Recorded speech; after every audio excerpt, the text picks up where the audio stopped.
Hello, everyone. My name is Alberto Castillo. I'm a PhD candidate at Purdue University.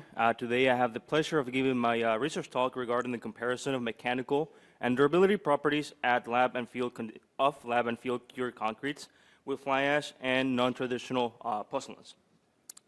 As we're all aware, cement production and cement manufacture has been increasing through the last couple of years. To be more precise, about as of the year 2020, 40,000 million metric tons of cement were being produced, which equivalent to a high CO2 emissions. To put it in a different perspective, cement is responsible of 8% of the total global CO2 emissions. A common way to mitigate these CO2 emissions is by using as we know as supplementary cementitious materials, or SCMs, because they're able to increase sustainability. Not only that, but SCMs are also able to include different properties of your concrete mixtures, one of them being durability properties. Some traditional SCMs that we know and we currently use are slag cement, Class C and Class F fly ash, metakaolin, and silica fume. However, the future of these SCMs remains large. In fact, in a lot of states, Indiana, where I'm from, some of these SCMs can no longer be found, or they're very, very difficult to be found. More precisely, fly ash. It is anticipated or expected that by the year of 2030, fly ash conforming to ASTM C618 will surpass the supply for this material for more than 50%. In addition, slag cement supplies are also declining, as the number of blast furnaces that produce the materials continue to decline throughout the U.S. For that purpose, we're trying to investigate different non-traditional natural pozzolans. To be more precise for this particular research, we are taking a look at 3 different NPs. One of them belonging to the calcined clay category, otherwise we're going to be labeling it as CC2, and 2 volcanic ashes, VA2 and VA3. Now, the reason why these are non-traditional pozzolans is because CC2, different than metakaolin, comes from a low purity kaolinitic clay, whereas volcanic ashes come from different sources of volcanic ashes, one of them being tuff and the other one being pumice. And these materials will be cast in the field to evaluate some of the mechanical durability properties, and they will be compared against slabs that contain fly ash, to be more precise, Class C fly ash. The few numbers that I want to draw your attention to for this particular materials is the sum of aluminum oxide, silicon oxide, and iron oxide, which is over 70% for all the materials, which means that according to ASTM C618, these materials, or these natural pozzolans, can be classified as Class N pozzolans. Additionally, we can see here the amorphous and potential reactive phases of these materials, and we can see that they vary greatly. We can see that VA2 has the highest amorphous content at 100%, and VA3 has the lowest amorphous content at 61.1%, representing their reactivity. In terms of physical properties, I have here the D50 of these materials. We can see that the blue dashed line represents the type 1L cement, which is going to be used as our cement to manufacture these concrete slabs. And we can see that the D50 for this particular cement is 13.05 microns. Fly ash has a D50 of 12.5 microns. And when we start looking at our NPs, this is volcanic ash number 2, we can see the difference in D50 and more finer particle sizes for these materials. To be more precise, this one has a 6.8 micron D50. V3 has a fineness or a D50 of 8.8, so both of those are really, really fine particles materials. The grain size is very much finer. And CC2 has a D50 of 20.6 microns, which is on the coarser side of things. This is particularly important because these physical properties will affect a lot of the workability or fresh properties of our concrete slabs. For the methods that we are going to be doing, we are going to be casting in total 6 concrete slabs in the field outside of a ready mixed plant. The way that this concrete will be mixed is the traditional commercial way to mixing it, essentially in a concrete drum, and they will be poured and monitored, or were monitored for throughout 1 year. The measurement of these slabs were 8 feet by 8 feet by 10 inches in depth. And 2 different curing methods were used for these slabs. Actually, half of the area of the slab was cured with a curing compound, which I'll refer to as CCP.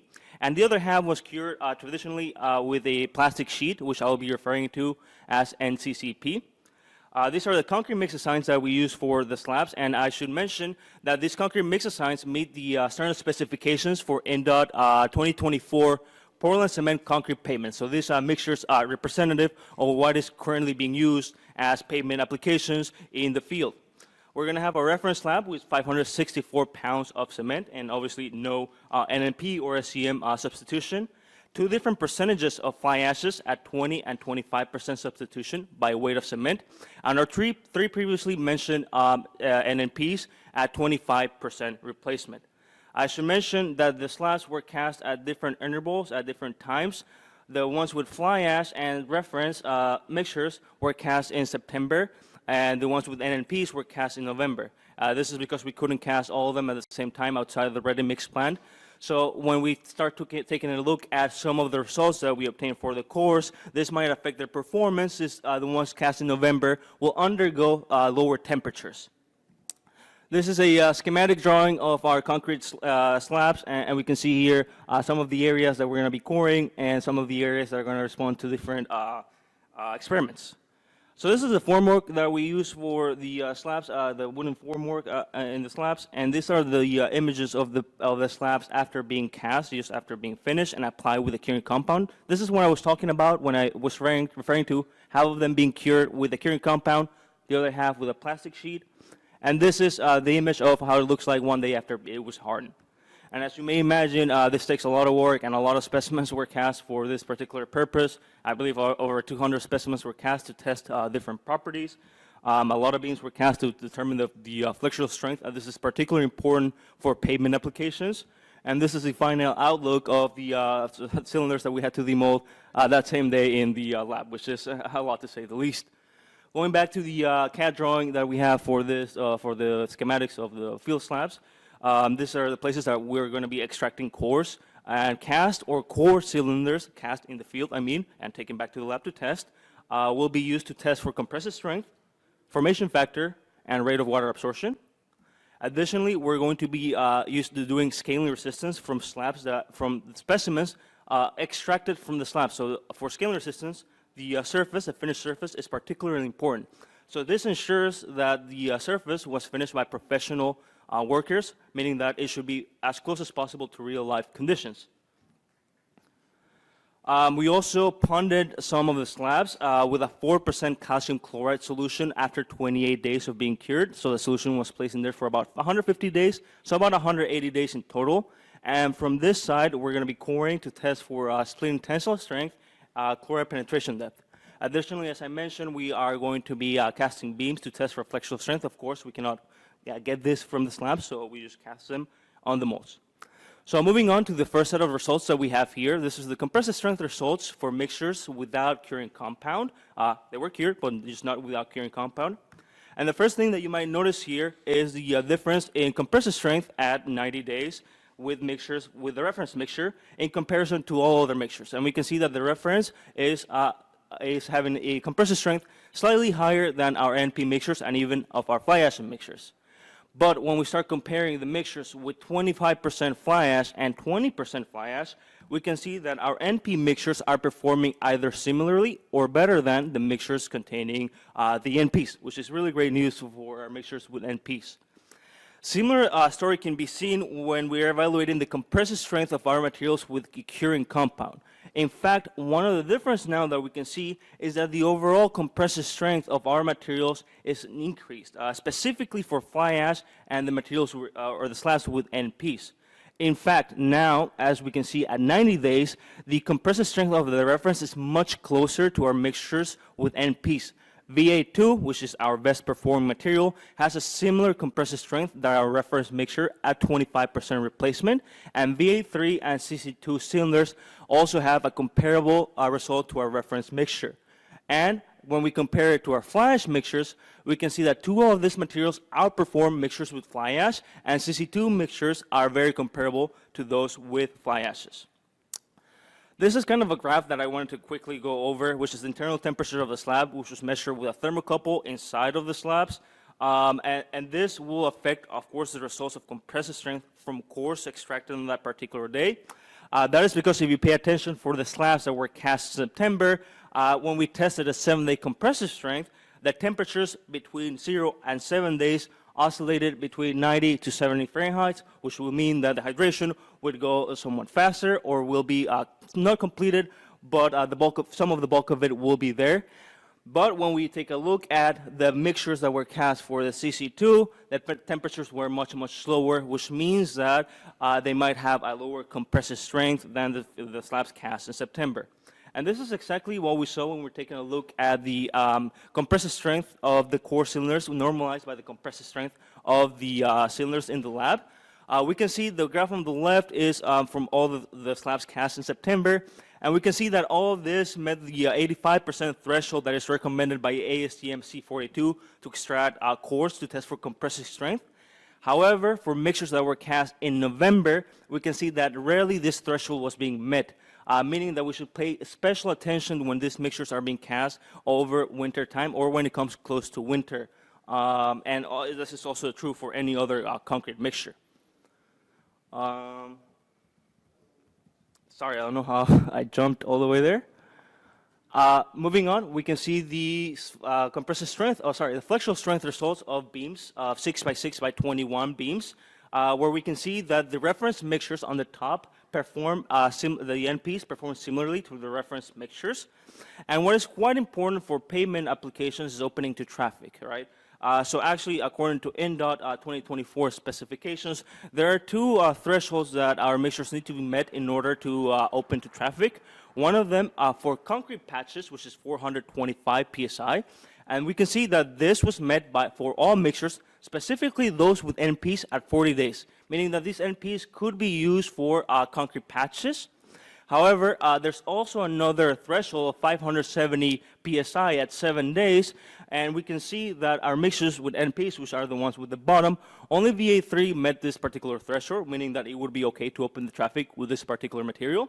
The other two were very close to meeting this threshold, but were not quite there.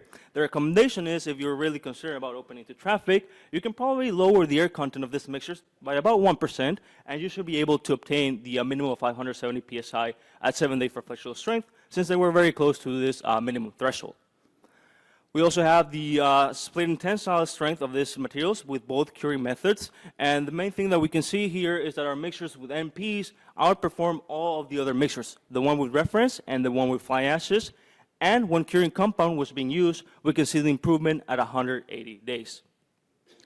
We also have some results for formation factor. We can see that all mixtures with NPs had a higher formation factor than the reference mixtures.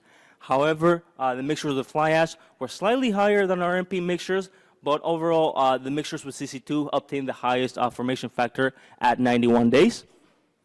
We also did a rate of water absorption for both curing methods.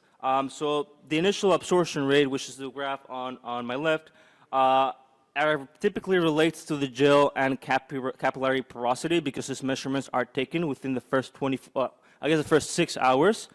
And we can see that when we compare it to our reference mixture, which is denoted by this graph here with the black, our mixtures are performing very good, very similar to our reference mixture, which is extremely good news since it has a lower initial rate of absorption.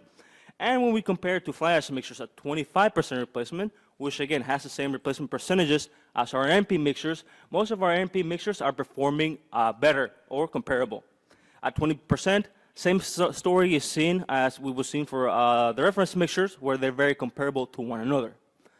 When we look at the secondary rate of water absorption, which is the figure to my right, this typically relates to the air void system within our concrete mix because these measurements are taken after the 24-hour period for one measurement every single day.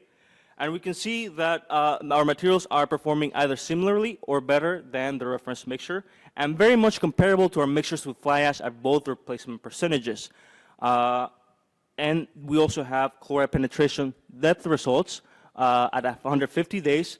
And we can see that our mixtures with NPs perform relatively well, maybe a little bit worse than our reference mixtures, but overall they were having a chloride penetration depth of less than 30 millimeters or 1.2 inches, which might be beneficial against corrosion protection, since typically rebars are placed in concrete for pavement in about 2.5, 3 inches, 2 inches of clear cover. So we're well below this threshold, this number where rebars are typically placed. And this is kind of continuously ponded and continuously under freeze and thaw conditions because they were placed on the field. Lastly, we have the scaling resistance results for both curing methods. And the first thing that may catch your eyes is that mixtures with MPs are performing worse. However, I want to kind of attribute this because they were cast in November, meaning that they underwent freeze and thaw cycles sooner than the mixtures on September.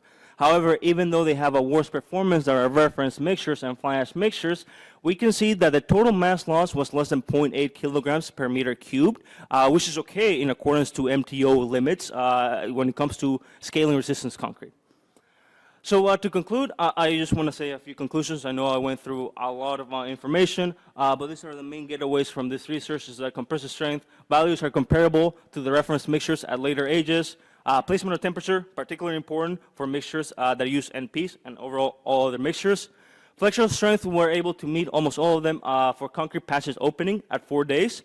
The splitting tensile strength at 180 days was surpassed by all NP mixtures with curing compound or without curing compound. The initial rate of absorption indicated that mixtures with NP performed similarly or better than mixtures without NPs. And the mixtures with MPs did not surpass the chloride penetration depth more than an inch, 1.2 inches. So based on all of this information that I gave you, the most important message and important getaway that I want to make clear to everyone is that this NP mixtures perform very similarly to reference mixture. And in fact, they perform even better than fly ash mixtures in some instances.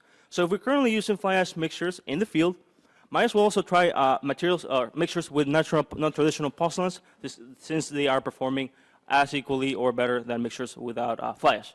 So thank you so much for your attention, and if you have any questions, I'd be more than happy to answer.